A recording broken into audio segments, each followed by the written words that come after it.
this unbelievable voice, comes from a very musical family, and she, I know, would attribute her gifts as just the Lord's blessed her with just incredible singing talent. But he's also, which, I love the interesting balance, she's an unbelievable athlete, and she has such a tenacious spirit on the field, and she's just a great competitor, and it's something that she would tell you too, that just comes so naturally to her.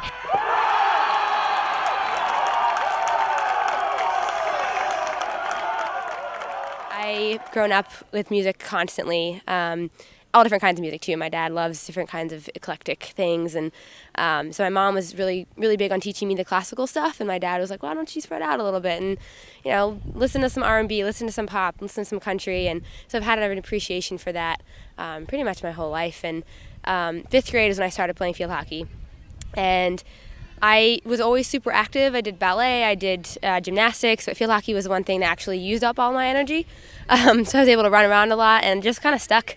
And the cool part is that I've noticed that I've been able to have the same kind of adrenaline rush on stage as I am on the field, which is really cool because they're totally different things. But having a solo on stage has the same kind of feeling as me scoring a goal on the field, which is really, really cool.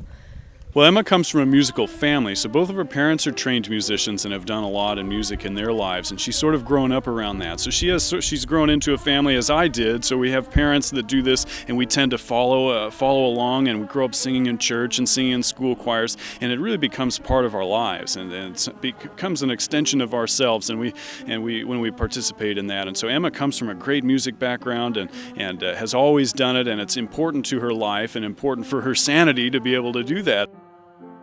Mondays and Wednesdays I've got practice, or rehearsal rather, 5:45 to 7, and Wednesdays I've got practice on those that same time. It ends up right at 5:45, and so I've got to run from practice into rehearsal and in my ice bags and sweaty clothes, and so it's kind of hectic, but it's definitely worth it. And there's games that we have that come up right up into concert times. That's actually going to happen in a couple weeks.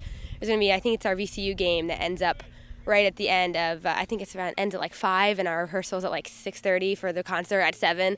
So I'm like running. I've had rehearsals or concerts rather that I would go in my jersey with my robe on top, going on stage like that. So it is crazy, but I've always kind of been one to plan lots of busy stuff and always go, so it fits my schedule and my personality well. If you would meet her, she's got just this really great dichotomy of just being one of the fiercest people on our field, and then you'll see her, she'll step off the field and she'll be with her chorale or with her band, that she does, and she's just got this, just great musical side, and she's just one of the kindest and most caring people as well. So she's so multi-talented, and we've been incredibly blessed to have her in our program.